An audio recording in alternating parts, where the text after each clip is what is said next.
medication was something that I always didn't want to be on. I don't know why. I don't know why I looked down on it for so long, but it was just something that I did not want to be a part of.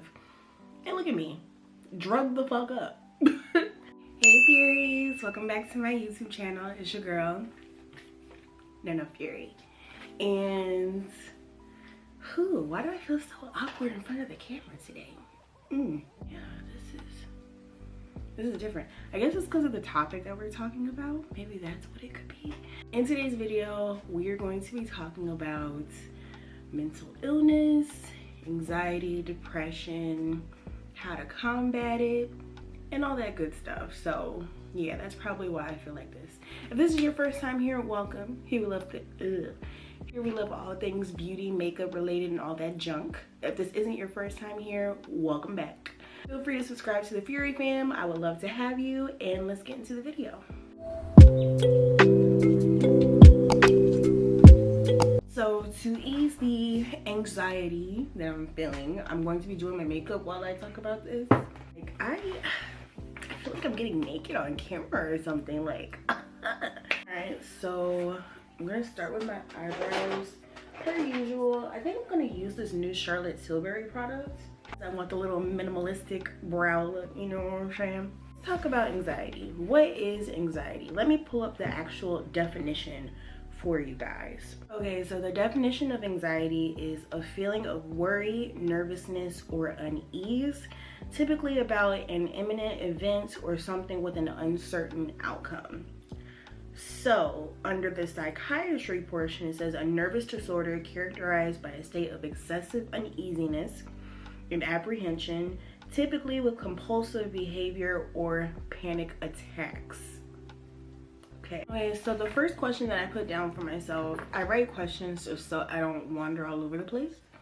When did I realize that I had anxiety? So I wasn't clinically diagnosed with anxiety disorder until about a year ago, but I've always known I've had something of the sort since I got into like high school, so maybe even probably before then.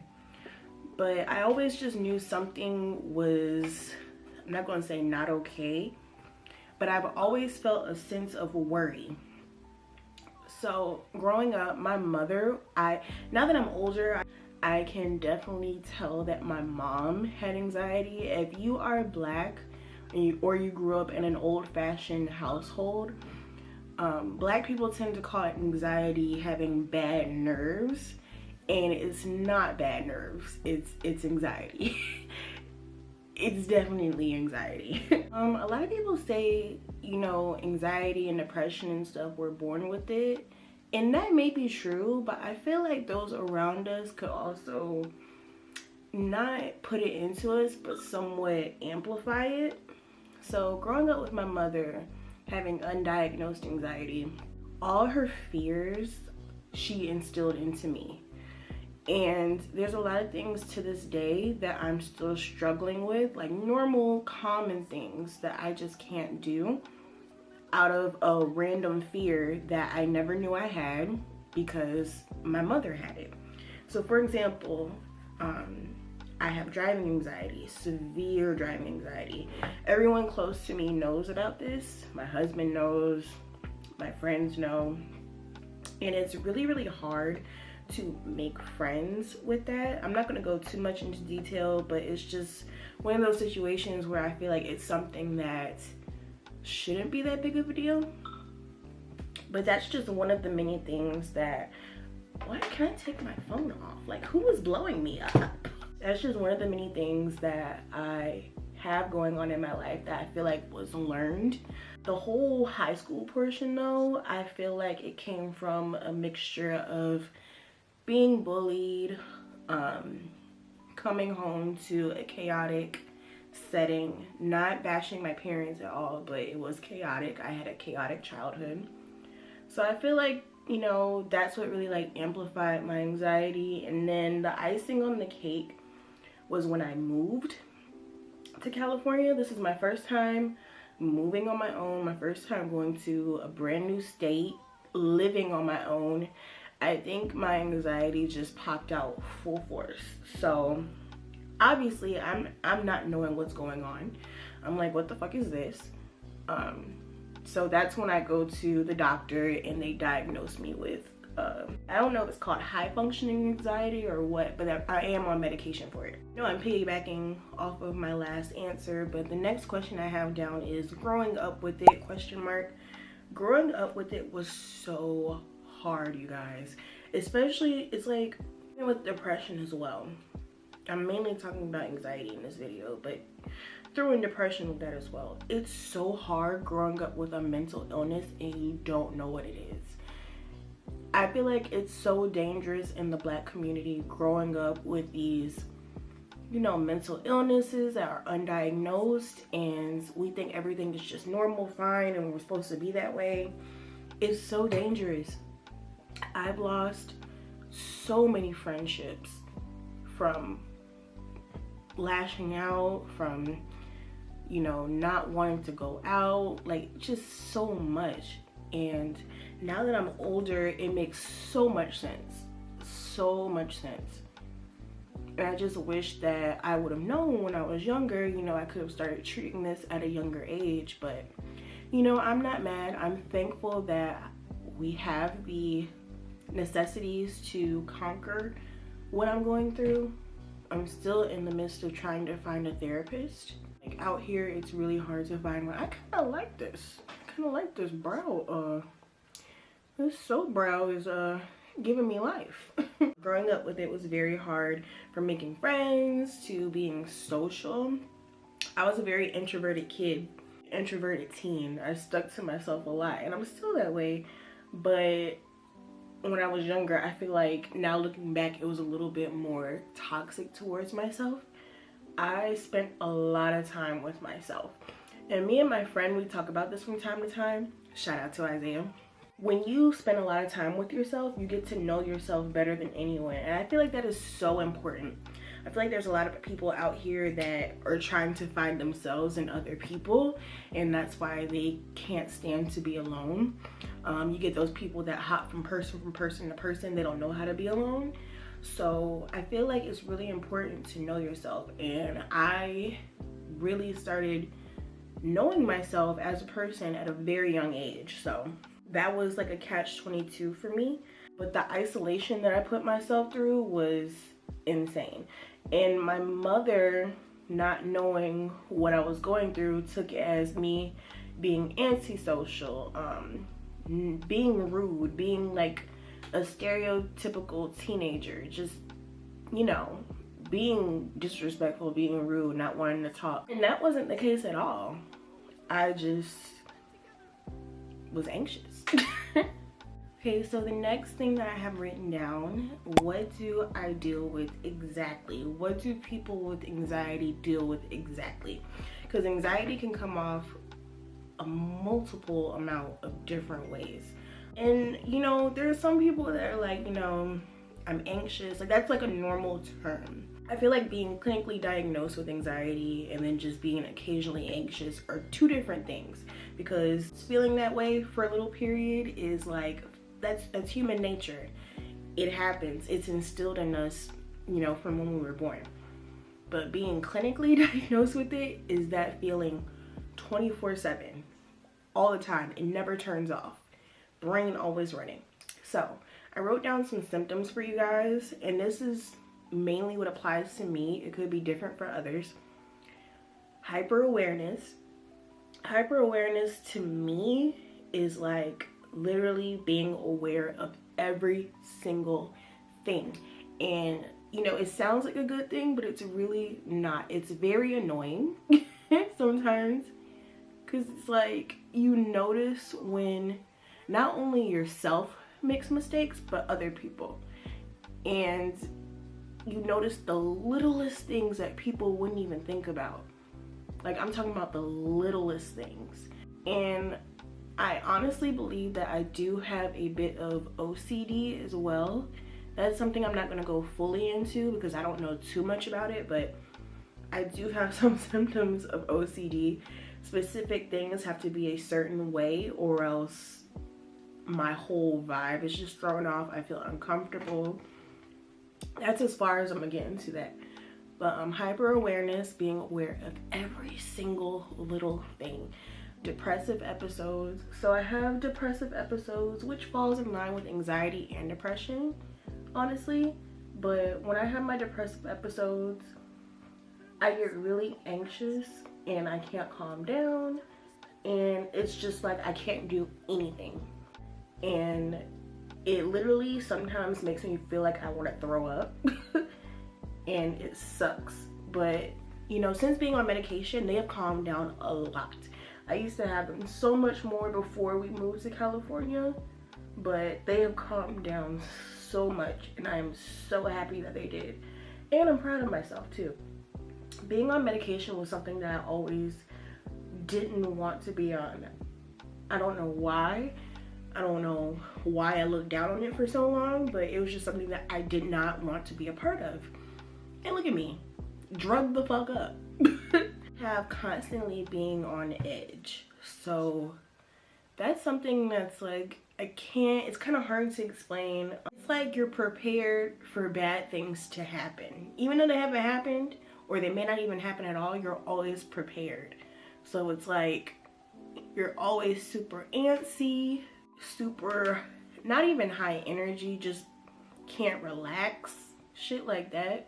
Always on edge. You tend to be angry at the drop of a hat, which is super annoying. I don't really suffer from that as much anymore. When I was living with my mom, I used to get mad at the simplest things. And my mom, God bless my mom, I love her so much. She's so old-fashioned, but she would amplify it times 1,000. I tell my sister to this day, I don't think anybody can make me as mad as my parents, including my dad, God bless his soul. They used to bring a different type of anger out of me, and the things that they would do wouldn't even be that serious, but it's just like they didn't understand. Like, they would gaslight, and they wouldn't understand why I'm feeling the way that I feel. And it's not because they were being ignorant or, you know, trying to be mean or anything. They just didn't understand. Being mad at the drop of a hat, that shit used to have me all types of fucked up. You guys, I'm kind of shook because these are like the best brows that I feel like I've ever done. Like, at least the best soap brows I've ever done, and they look so fucking good. And I'm just like, I never use like tinted brow mascara products just because I feel like they don't work for me. I feel like they were for people, you know, who have thicker brows. But this shit, and I did them faster too. I know that's right. Charlotte Tilbury, I know that's right. Expensive ass.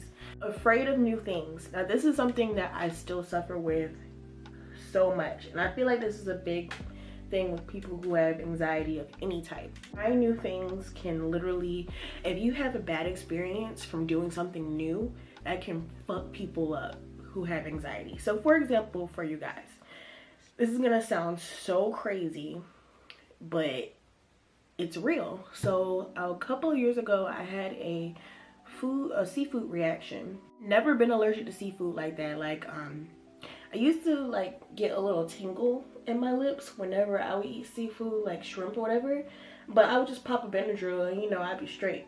One day I was eating shrimp. No, was it shrimp or crab? It was some type of seafood. I was eating seafood and I had a really bad allergic reaction. Like, my nose shut off. Like, I couldn't breathe in my nose. It swelled up. My nose was running really bad. Lips swollen and itchy. Eyes swollen shut. If I can find a picture, I will throw it in. It scared the fuck out of me. I was fine. The doctor was like, you know, this type of allergic reaction wasn't like anaphylactic or anything, but it still scarred the fuck out of me. So to this day, I'm very, very nervous to try new foods. Even though I'm technically not allergic to anything other than seafood, I can basically eat anything. But to this day, I am very nervous to try new foods. Like, and if I do, I feel like someone has to be in the vicinity with me so they could take me to the hospital in case I do go into anaphylactic shock. That's how my mind works. And it's frustrating because it'd be like, you know, the littlest thing. Plus my husband likes to cook, so it's like certain recipes I'm just like, yeah, you know, that shit scarred me for life. So little situations like that, going to new places, trying like new hairstyles, new makeup tactics, like that can be little things that just set people who have anxiety off. So you have to be mindful. If you're an extrovert or an outgoing friend that likes to try new things, do new things all the time, if you have someone that doesn't want to do that, it's not because they're being a dick. They might just be anxious about it. Yo, when I tell y'all that fucking UPS people do not play no fucking games with their job, when I tell you this motherfucker literally rang my doorbell, and my door from this room is literally only like 3 steps. I get to the door, I don't see no truck, I don't see no person, all I see is my package. Those motherfuckers don't play about their coins. Anyway, this is crazy because I think I'm gonna actually use this in this video. It Cosmetics sent me their new foundation. Like if it can fucking focus. It Cosmetics sent me their new CC cream and their new foundation. I think I'm gonna use this in this video. I don't know if I want to use the CC cream though or the fucking foundation. Okay, now let me get readjusted from that. That was hilarious. Anyway, let me spray my face. I'm gonna spray my face with the Milk Hydro Grip Set and Refresh Spray. I like to use this more so if it can focus. What's going on with my camera? I like to use this more so as like a primer spray versus a finishing spray because it's like it helps your makeup stick. For my primer, I'm going to use the JCat Beauty H2O Dewy Primer. I love this primer. I need like 6 more of these because I don't know, it's hard to find a good primer, you know? Even though this makeup that I put on for you guys, I wash it right the fuck off. So, but I really like how this makes my skin feel. So I'm gonna go into the foundation. This is the It Cosmetics Your Skin But Better foundation. They sent me 2 shades, so let's see which one matches me the best. We have the shade Deep Cool. I think I picked these shades because I remember filling out something for this a while ago. So we have these 2 shades. I feel like the darker one is going to look the best. What the hell is this? What are the claims on this? It says it's supposed to be natural, no makeup effect, coverage that minimizes pores and imperfection, all day hydration and wear, improves bare skin in 2 weeks. I wish they would have sent a brush. That would have been pretty cool. Anyway, let's see. Oh yeah, I think this is gonna be my shade for sure. Let's see what we're working with. Whoa. This is fucking gorgeous. This isn't what this video is supposed to be about, but damn. Now we're gonna get into the portion of social anxiety. That's something that I can't really talk too much about because that's something honestly that I don't really suffer from like that. I've always been, I don't even want to say like a social butterfly, but doing YouTube has helped me learn how to talk. Also working like in retail and stuff, I know how to pretty much start a conversation with anyone. So that's something that doesn't really bother me like that. However, my husband does. I swear he has social anxiety. Like, he's so awkward. Oh, this foundation looks so good. What the fuck? Special delivery it is. Wow. It is a little darker. So I'm gonna take some of the lighter shade and try to mix that. Okay, and now the last thing I want to talk about is just being mentally exhausted all the time. When you suffer from anxiety, literally your mind never turns off, ever. Your mind is always wandering, always roaming. Whether you're thinking about your future, your past, anything, your mind never shuts off. So it's so tiring. Like sometimes it can even fuck with you physically. Stress is definitely something that can take you out on, you know, ruin your body and all that stuff. But yeah, your mind literally never shuts off. This video reaches out to people who do have anxiety like me, but at the same time out to people that have friends, family in their life that have anxiety. I hope that they can be more mindful, you know, because not a lot of people understand, especially in the Black community. Like, I swear mental illness in the Black community it just goes over the heads. I'm gonna bronze my face. I love this bronzer so much, you guys. Soul Body actually followed me on Instagram the other day and I screamed, like I cackled. I love Soul Body stuff. Even though they're like the sister brand to ColourPop, and ColourPop be ignoring me. ColourPop be ignoring the fuck out of me, y'all. It's all good though. It is all good. Soul Body has like really, really good stuff. I want to try their body foundation. Look at that. Ooh.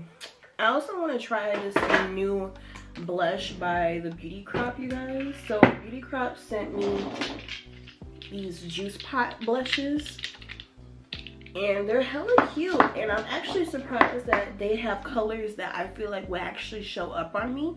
So I feel like I have to try these out, like obligation. So I think I'm gonna do this shade. This is the shade Raspberry. It looks like this. And it has like a little wand. Let's see. It looks pigmented. Let's see. Ooh.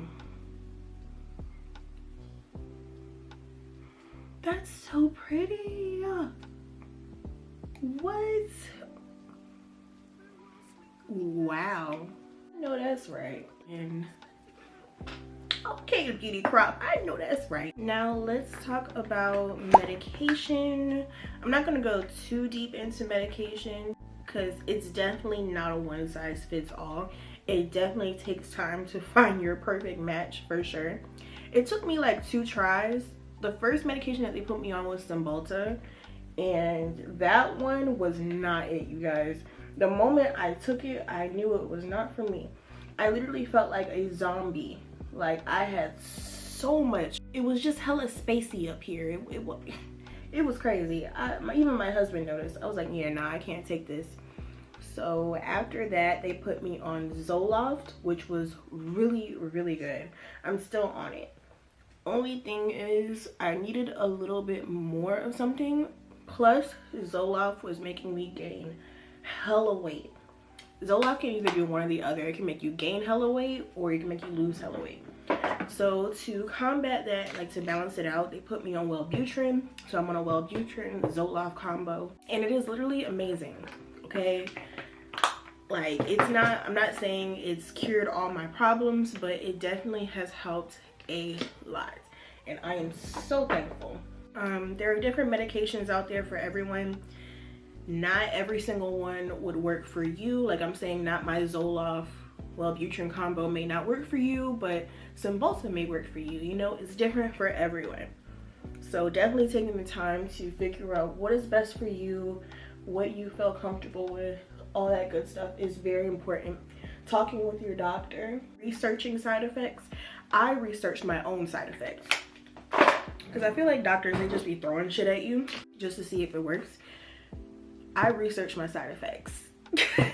So I only have 2 topics left, is being married with a mental illness. Now that is something, even just being in a relationship with someone who has a mental illness, it can be very tricky because there are people out there, unfortunately, who use their mental illness as a crutch. They will use it to manipulate you, and they will blame everything on their mental illness. Here's how I feel about that. If you are not doing everything in your power to control, I guess, your mental illness, and I'm saying within your power, so, you know, keep that in mind, for your partner, and you're consistently blaming your negative behavior on your mental illness, you're using it as a crutch. And that's just so toxic. I've seen a lot of people within my friend group go through that, deal with people who use their mental illness as a crutch, blame everything in a relationship that's going bad on their mental illness, blaming their partner for not understanding. Like, you have to help them understand. This is like a foreign subject that they have no idea about, something they don't know about. You have to help them and guide them into the subject of mental illness or whatever you're going through. They're not going to understand 100%, and that's fine. But the fact that they have an idea about it, you have to inform them, and they also have to inform themselves as well. It's a very sensitive topic. All I know is within my marriage, when me and D first got together, he knew about it, but you know, we both used to have somewhat, I'm not gonna say anger issues, but we both used to lash out. But he's grown so much, and he knows me sometimes, I think, better than myself. So he definitely understands. He's very gentle with me, and I appreciate that so much. Me, I need a lot of reassurance, and he consistently feeds me reassurance. So that's my marriage, that's what I go through. But make sure the person that you are with understands it and doesn't treat you less, doesn't make you feel bad for what you're going through. It's like a 50-50 situation. Each person has to do their work. That's how I feel about it. Hey, the last thing I want to talk about was making friends with a mental illness. So I know I said, like, in the past, I know I said prior, it was messing up my friendships and blah blah blah when I was younger. Now that I've acknowledged what I have going on, I know who to put myself around. I know who to go to. I'm very selective now. Like, I know I'm more aware of who I should be around and who I should give my energy to. And it's very hard because you get some people that like to take advantage of you. You get some people that don't understand boundaries. That's one thing. That is one thing that I am quick to do. I set boundaries for sure. Like, my phone goes on do not disturb at 9 o'clock. Period. Every day. Don't talk to me. Like, I feel like the friendships that I do have are irreplaceable, including my husband. Even though we're married, that's my best friend. People are very understanding of what I go through, the people that are in my circle now, and they understand. So definitely find people like that that understand you, that are willing to accept you for who you are. If anybody is making you feel guilty for what you go through mentally, you need to let that person go, honey. Let them go. Free them to the streets that they belong to, because you can't help how God made you. Period. Well, you guys, this sums up this video. I really hope you guys enjoyed this video. Please give me a big thumbs up if you did. It helps me out a lot. DM me on Instagram, follow me on TikTok, all that jizz. This video was so vulnerable. I feel naked. But yeah, I love you guys so much. Don't forget to like, comment, and subscribe to your girl. And remember, you guys, stay furious. Bye.